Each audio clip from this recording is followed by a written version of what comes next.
everyone, and a very good evening to all of you, and welcome to BYJU'S Exam Prep, the most comprehensive preparation app for all exams.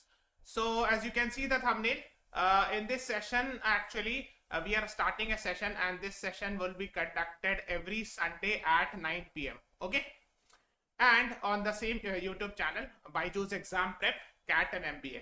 So in this session actually we'll be actually discussing general knowledge plus current affairs also in this series.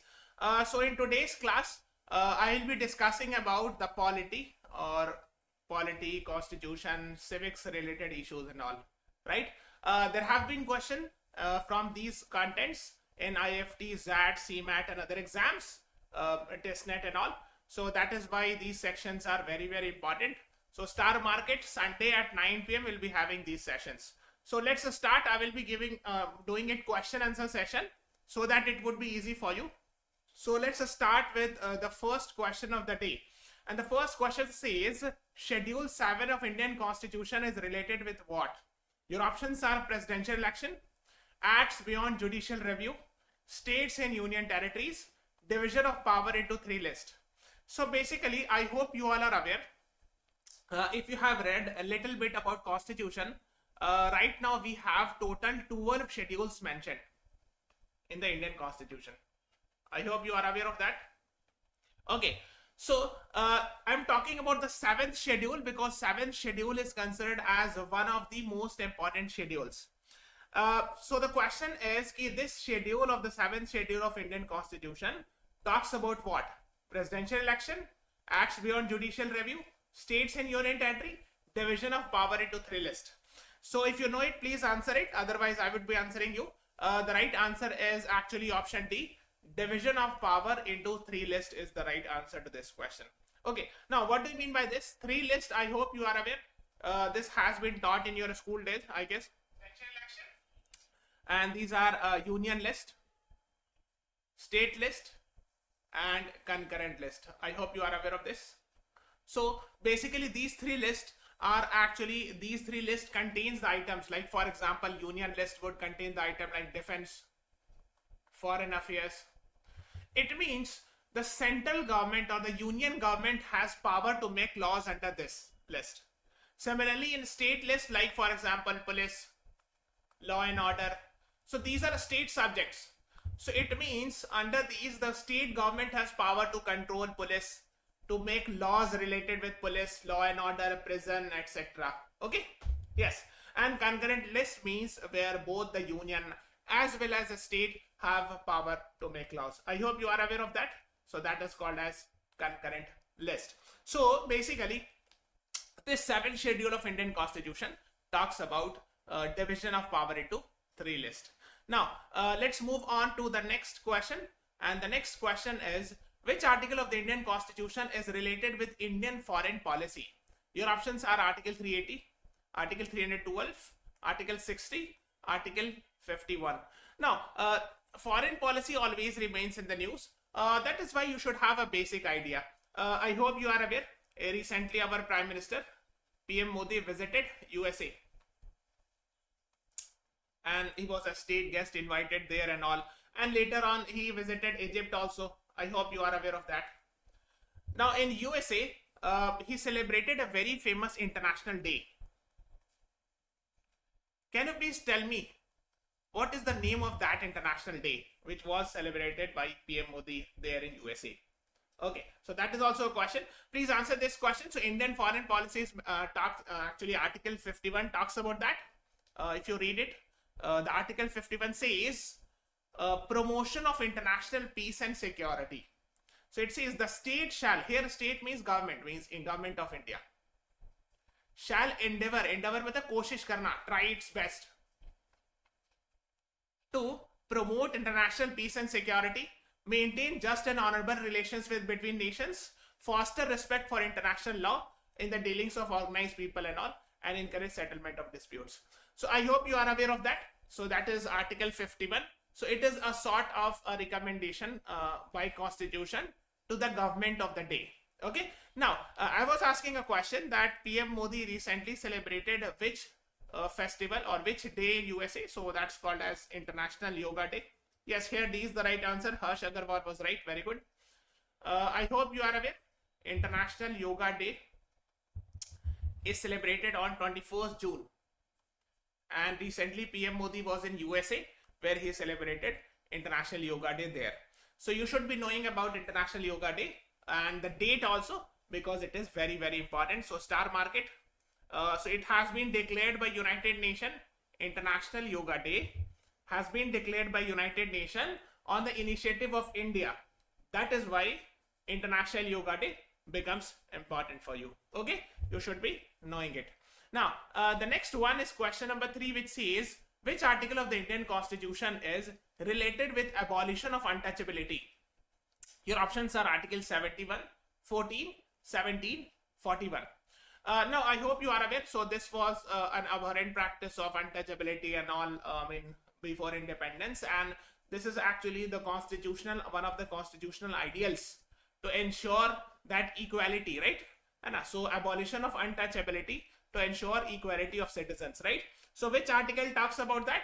The right answer is Article 17 clearly says that there shall be, untouchability shall be offense punishable in accordance with the law. So if someone actually does it, he or she may be punished for that as well. So that is C is the right answer to this question. Now, the next one is, which article of the Constitution is related with Election Commission of India? So I hope you are aware. Election Commission of India is instrumental in conducting elections. I hope you are aware of that. Yes. So conducting elections for what? For parliament, for state legislature, for president election, for vice president election. So in these 4 cases, Election Commission of India conducts election. And you should be knowing which article talks about that. So the right answer is Article 324 talks about it. So you should be knowing that Election Commission of India, the powers, all the powers of Election Commission of India and associated things are mentioned here. Okay. Yes. And one more thing you should be knowing is that the Election Commission of India is a 3-member body. Okay. So 3-member body comprising of 1 chief election commissioner and 2 election commissioners. This is, you should be knowing it. Okay. Here the right answer was C. Yes, Harsh Agarwal was right. Very good. Let's move on to the next one. The question number 5, which says, the source of provisions related to emergency in the Constitution has been derived from where?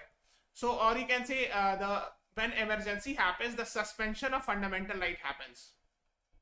Suspension of fundamental rights during emergency. This provision has been taken from which Constitution?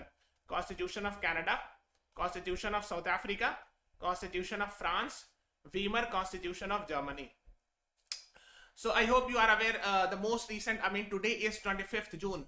Today is 25th June.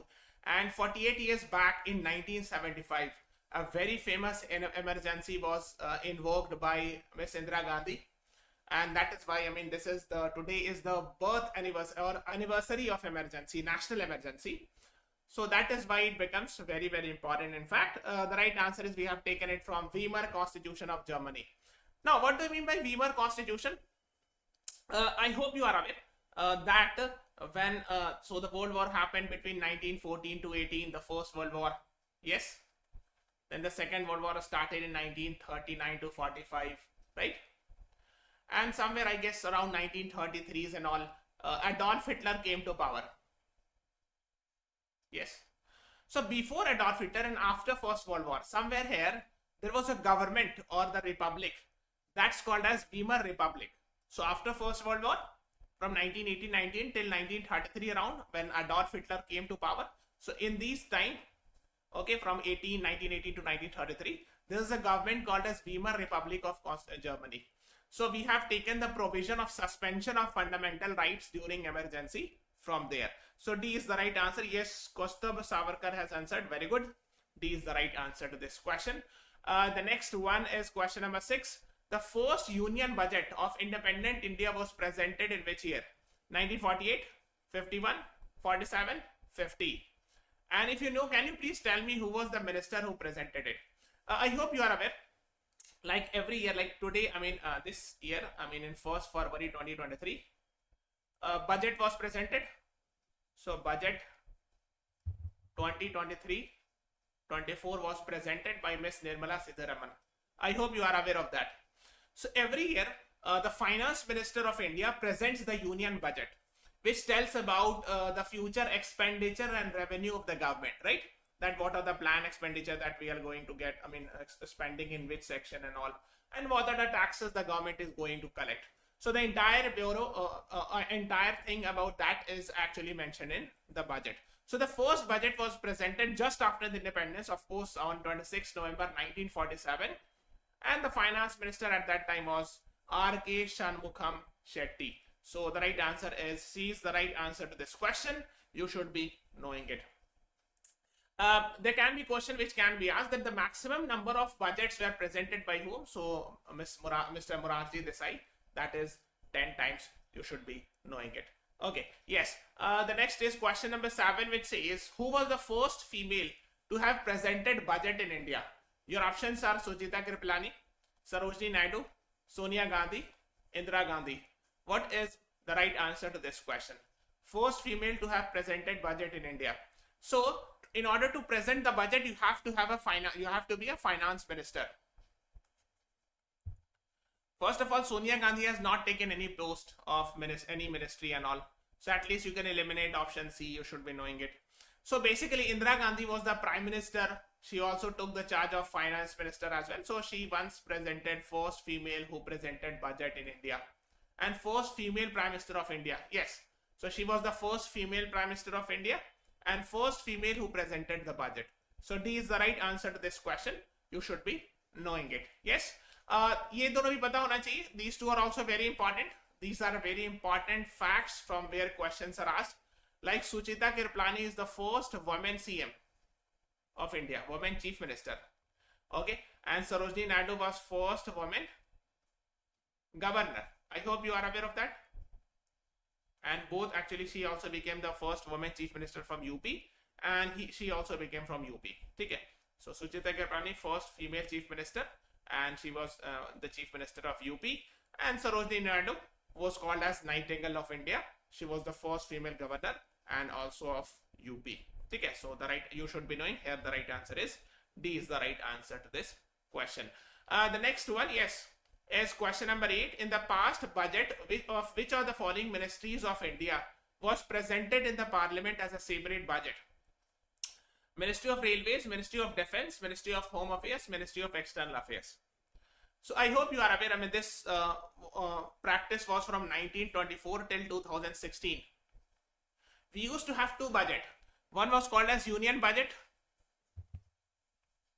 and another was called as Railway Budget, which was presented separately. Later on, in 2016, this Railway Budget got subsumed under Union Budget.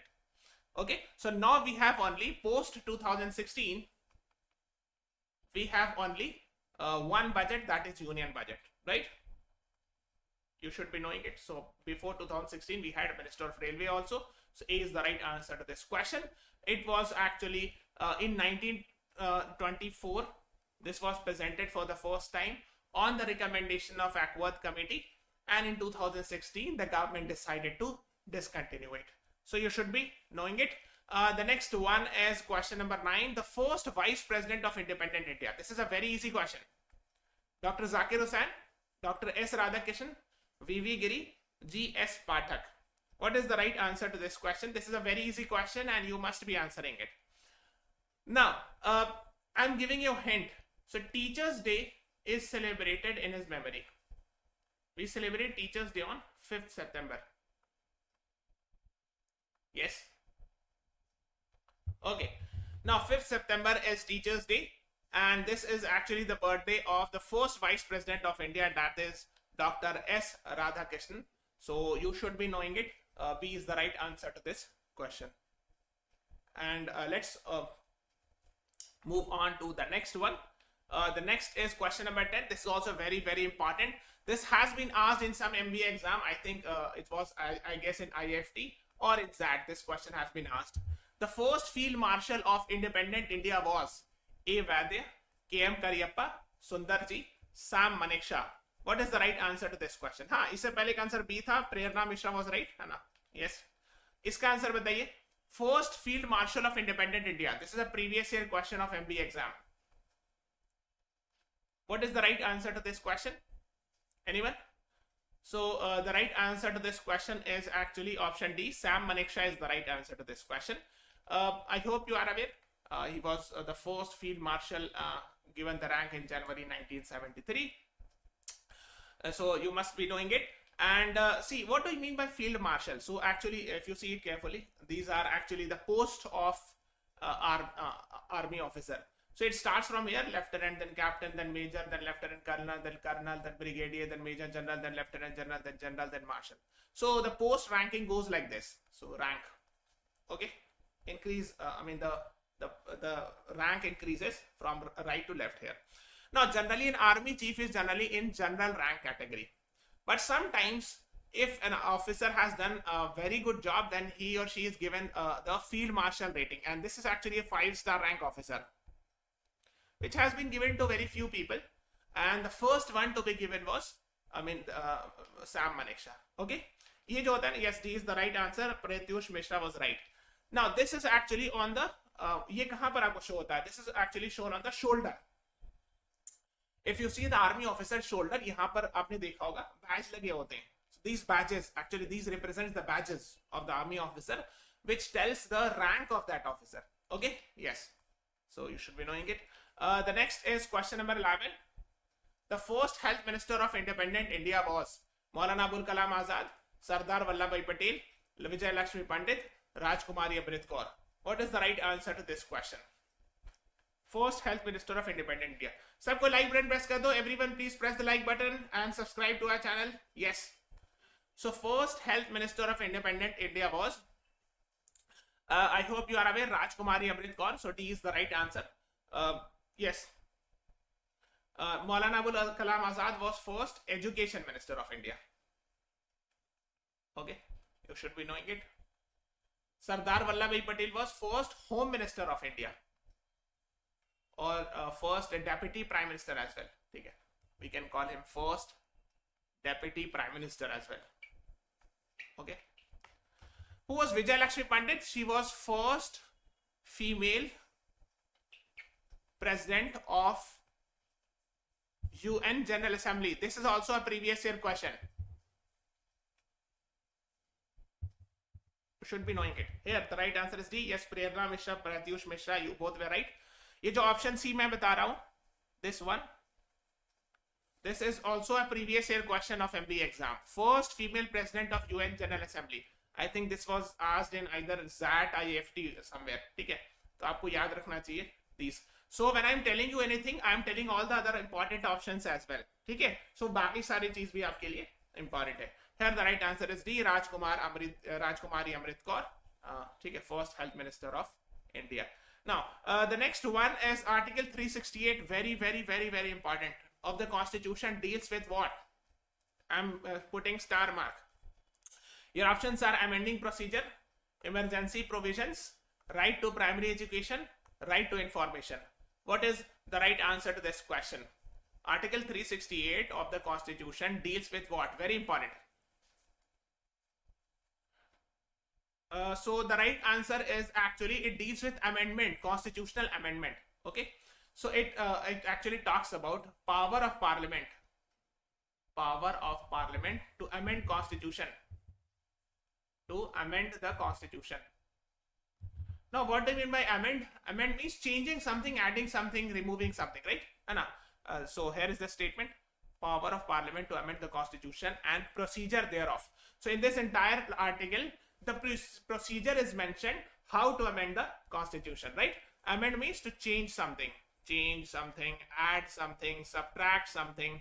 Okay, so that's called as amendment. Okay, fine. So that is the right answer to this question. You should be knowing it. So I'm giving some more examples. Emergency provision, like national emergency. The provision of national emergency is mentioned in Article 352. Okay.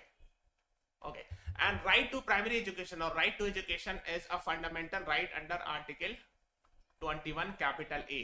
This is important. ये वाला याद रख लेना. Sometimes this can be asked in the exam. Okay. Right to information is not mentioned in Constitution. There is a separate act. RTI Act is there. Okay. So you are not supposed to go in detail, but this one you should be knowing it. Amending procedure of Constitution. Let's move on to the next one. That is question number 30. Which constitutional amendment deals with disqualification of MPs and MLAs? 42nd Amendment, 52nd Amendment, 62nd Amendment, 32nd Amendment. Now, I hope you are aware that there's a concept of defection. You understand this? Now, this actually remains in news a lot of time. That is why you should be knowing it. See, defection means, let's say you join a political party called X. A person joined a political party X, got the seat, got the ticket, fought the election, became an MP. And after becoming an MP, it goes to other party Y. This is called as defection. इसको हम लोग defection कहते हैं कि मतलब एक तरह से इसको this is considered as very bad. Ethically it's considered as bad. Okay. Because why, when you have fought an election from party X, why are you going in party Y after getting elected? So this is called as defection. So to avoid that, the parliament made anti-defection law. Okay. So if an MP gets elected, if a person, let's say there's a person called as ABC, he or she gets elected from party X and becomes a member of parliament, MP. Now after becoming member of party, this person cannot go to Y party. Otherwise, he or she will lose his MP seat. Is it clear? जैसे ही वो दूसरे party में जाएगा, the moment the person goes to other party, he or she will lose that seat and there will be again election. So that's called as anti-defection law. So this concept was brought by 52nd Amendment. B is the right answer to this question. So this amendment ensured that people should not switch the parties after getting elected. Okay, so this is also known as 52nd Amendment 1985, also known as anti-defection law. Okay, and this introduced a separate schedule in the Indian Constitution called as 10th Schedule of Indian Constitution. Okay, so you should be knowing it. Here it is. That's talking about it. Go and read about Article 102, 191 if you are interested.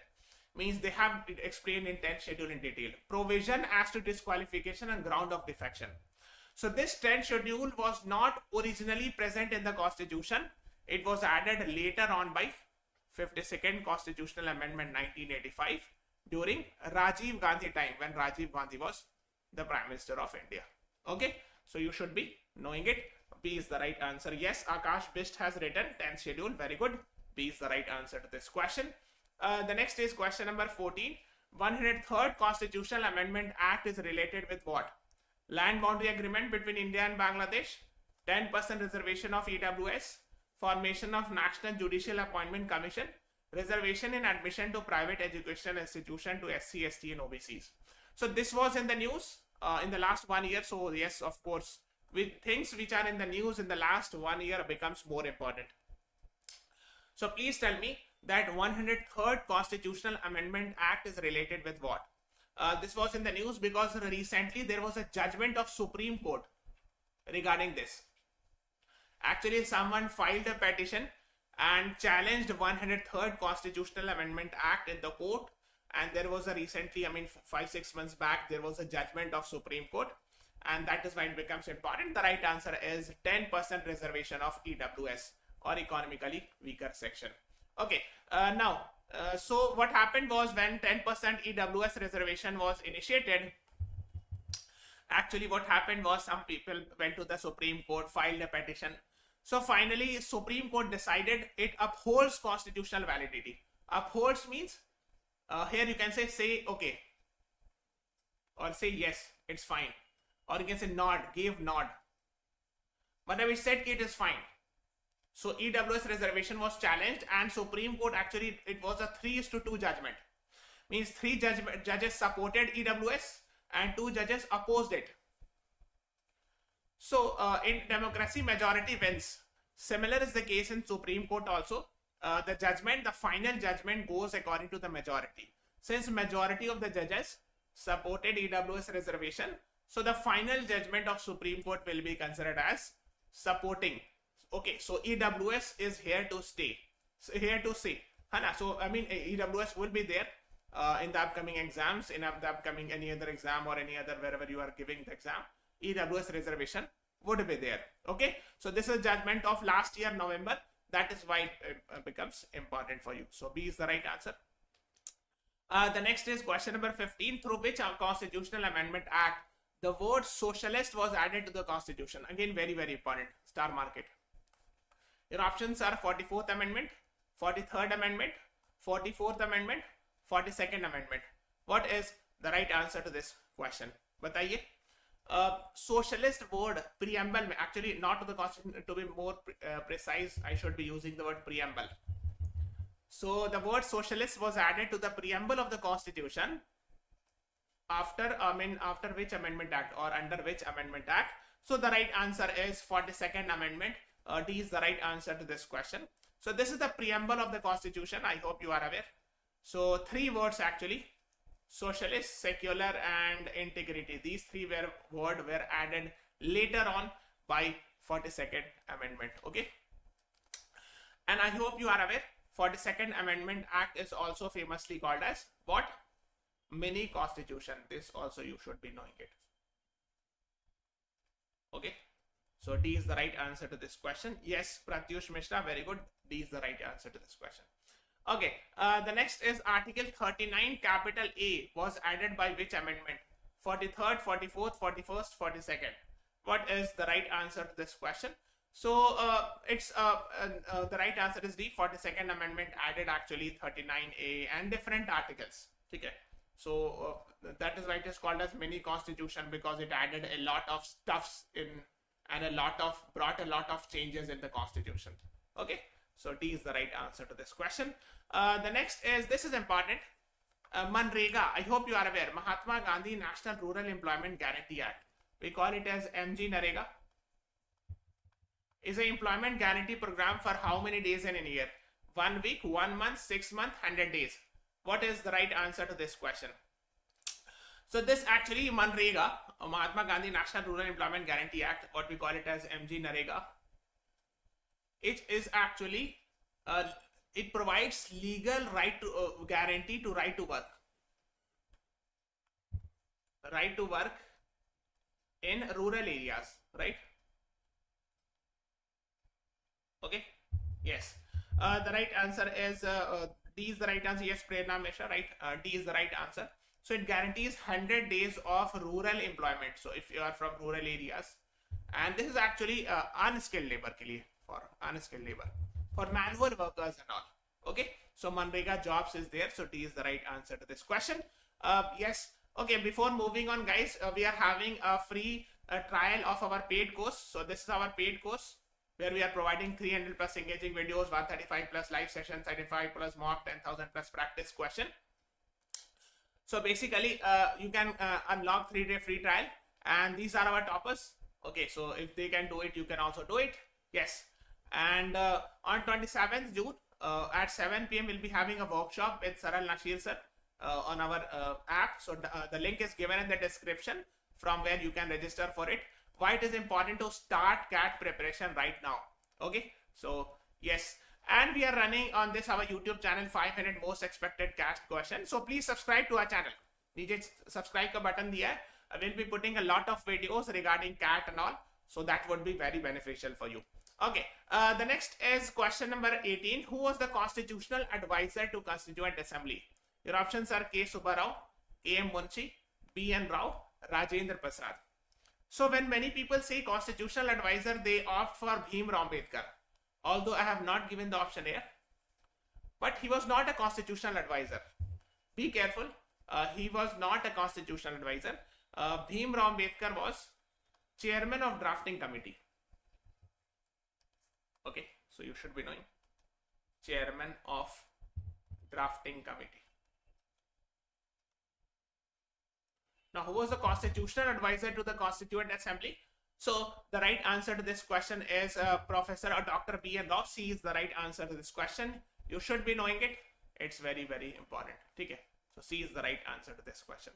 Let's move on to the next one. Question number 19. Who was elected as unopposed Vice President of India?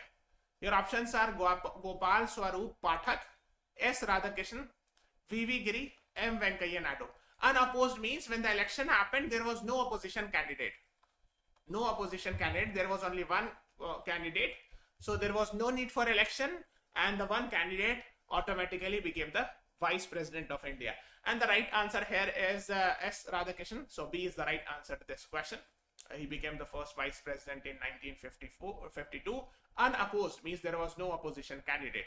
So B is the right answer to this question. I have just told you we celebrate his birthday 5th September as Teachers Day. Okay, so that you should be knowing it. Okay, yes. The next one is question number 20, which says the Vice President of India is elected by elected members of Parliament, all members of Parliament, elected members of Parliament and state legislature, members of only Rajya Sabha.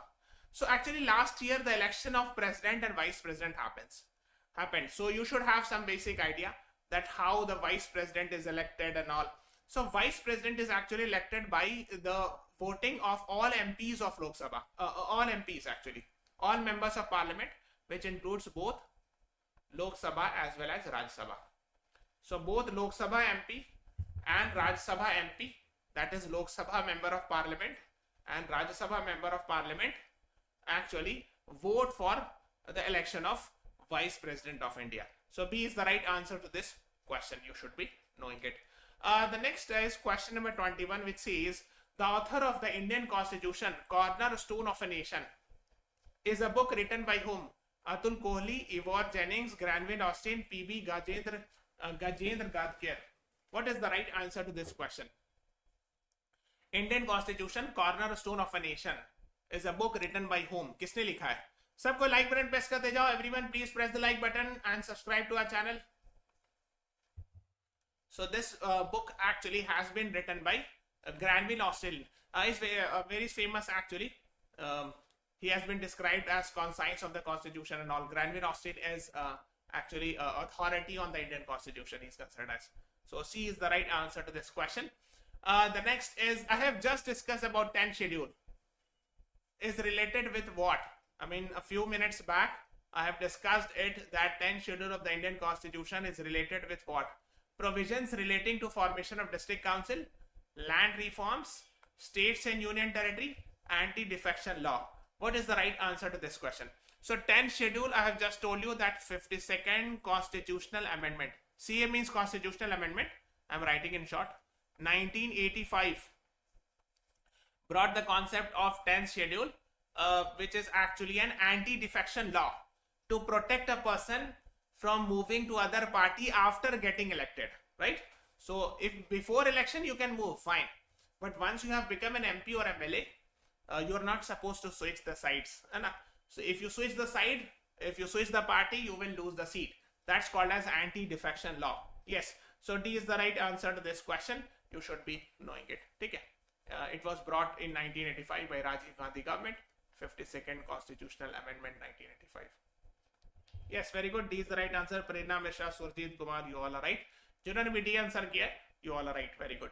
Okay. The next one is question number 23. According to 91st Amendment 2003, minimum number of state council of ministers should be how much? Means in a state, there's a chief minister plus some ministers. So minimum how many ministers should be there? So actually total it is 12. ठीक है, मतलब ये कि one chief minister plus at minimum 11 ministers should be there. So at least in total 12 should be there. It means one chief minister is there and at least 11 ministers should be there. If it is more, fine. So that's a minimum number they're asking. So B is the right answer. And there's maximum limit also, and that is 15% of total MLAs. Okay. And means how many MLAs, a member of legislative assemblies are there in that state. So maximum it can be 15%. Ministers can be there. So B is the right answer. You should be knowing it. The next is tax on advertisement in newspaper goes under which list? I know it is a slightly tough question. Just have an idea. that actually it goes under union list. So A is the right answer to this question. Okay, yes. The next is question number 25. Local government is a subject mentioned in which list under 7th schedule of Indian Constitution? Your options are union list, state list, concurrent list. No option is correct. What is the right answer to this question? So local government matlab local self government, LSG, local self government, which we talk about like panchayati raj institution and all, like panchayats and all. So these are actually the domain. Of course, why should central government be concerned about the local panchayats? So A cannot be the answer. I mean, of course, it should be the state government. So state government would be there. So B is the right answer to this question. Yes, इससे पहले का answer जो था 12 था B, 23 का Pratyush had answered it. Very good, Pratyush, है ना? Okay, so B is the right answer here. Let's move on to the next one. The next question is the number of subjects mentioned in the union list of the Indian Constitution. 47, 66, 100, 110. What is the right answer to this question? So I've told you that there are 3 lists: union list, state list, and concurrent list. It is mentioned in 7th schedule. So now how many items are mentioned in union list? So the right answer is 100. Okay, so C is the right answer. Earlier it was 97, but now we have 100 items mentioned. Okay, so it will be talking, let's say it will be mentioning about defense, foreign affairs, etc. like that. So C is the right answer to this question. You should be knowing it. Now, the next is question number 27. Which of the following article deals with money bill in the parliament? Your options are 109, 110, 111, 112. Now, money bill as actually related with, for example, I mean, budget. In budget also we pass money bill. Like, for example, if you want to draw money from the consolidated, there's a fund actually. That's called as Consolidated Fund of India. From this fund, actually, the important government fund it is. I mean, all the government important money is actually is here. What we call it as, so basically, Consolidated Fund of India is like treasury of government, है ना? सरकार का खजाना एक तरह से. So from here, if you want to spend money, the parliament passes a law. Okay, and that is what we call it in short as money bill. So one of the aspect of money bill is to spend money from Consolidated Fund of India. Okay, so it is mentioned in Article 110. So B is the right answer to this question. Okay, so from one of the aspect, yes, if you read it, it's written for the purpose of this money bill. Imposition, abolition, remission, alteration, regulation of any tax. So it talks about tax related thing. Then of course talking about regulation, borrowing of money of government, custody of consolidated fund. There are 3 types of fund. One of the most important is this one, Consolidated Fund of India. Appropriation of money out of Consolidated Fund of India. This is the main treasury of government. Treasury समझते हो? जो main खजाना होता है जहां से सारा खर्चा होता है. Exchequer we call it nowadays, है ना? Exchequer, government exchequer, right? So basically the Consolidated Fund of India, from where actually we spend, I mean the government spend monies. Okay? So to spend money from that, the parliament has to pass money bill in this regard, right? So that is what you should be knowing it. Okay, now some basic idea about it, that money bill only requires to be passed in Lok Sabha. It is introduced only in Lok Sabha and not in Raj Sabha, and only Lok Sabha is supposed to pass it. Lok Sabha passes it, let's say it goes to Raj Sabha. So Raj Sabha can at max 14 days delay it. And after that, it will be considered as automatically passed. Okay, so you should be knowing it. B is the right answer. So even if Raj Sabha tries to block it, it cannot be blocked, because after 14 days, it is considered as automatically passed in Raj Sabha. So in money bill, only the Lok Sabha has power, okay, to pass a bill or to stop a bill. Okay, so you should be knowing it. B is the right answer to this question. Now let's move on to the next one. Who is the current chairperson of Rajya Sabha? Sumitra Mahajan, Venkaiah Naidu, Miss Sumitra Mahajan, Mr. Venkaiah Naidu, Mr. Jagdeep Dhankar, Mr. Om Birla. What is the right answer to this question? आपको ये बताना है current chairperson of Rajya Sabha कौन है? Now आपको school days में एक चीज पढ़ाया गया होगा in your school days. this question was very famous. Who is the ex officio chairman of Rajya Sabha? Have you heard this statement? Ex officio chairman means whosoever will be in this post will automatically become the chairperson of Rajya Sabha. So the answer was actually vice president, right? So whosoever is the vice president of India will automatically become the chairman or chairperson of Rajya Sabha. So here who is the vice president? So Mr. Jagdeep Dhankar is the vice president of India, and that is why by virtue of ex officio का मतलब क्या होता है? What is the meaning of ex officio? By virtue of. Yes. Matlab, it means that by virtue of the post of Rajya Sabha, Mr. Jagdeep Dhankar will automatically become the chairperson of Rajya Sabha as well. Okay. So the right answer is C. You should be knowing it. These are important facts. So he assumed the office on 11th August last year. And now, so Mr. Jagdeep Dhankar. So he is actually, I hope you are aware that Rajya Sabha is called as upper house. ठीक है. Now, देखो एक चीज bicameral parliament होता है. Now let me explain a little bit. See, when I say bicameral, it means two houses. One is Lok Sabha and another is Rajya Sabha. Okay. ठीक है. So the chairman or chairperson of Rajya Sabha is actually the vice president of India. That you should be knowing it. Okay. So C is the right answer. Chairperson समझते हो ना, जैसे जब meeting बैठती है, when there's a meeting, the entire meeting, so there's a person who is there in the middle, बीच में जो chair में बैठते हैं, बाकी people, rest of the people are sitting here like that, and 3 rows, and here a person sits. So that is called as presiding officer, है ना? Presiding officer we call it as. So in case of Rajya Sabha, it is the vice president of India who is the presiding officer. That you should be knowing it. Yes, very good, Pratyush Mishra. He is the former governor of Bengal as well. So C is the right answer. So here the right answer is C is the right answer. ठीक है. ये B लिखा हो गलती से, C कर लीजिएगा. ठीक है. Okay. So actually this is all about today's class. Please subscribe to our channel, follow us on Instagram, Facebook, Telegram, and download the BYJU'S Exam Prep app. So thank you everyone.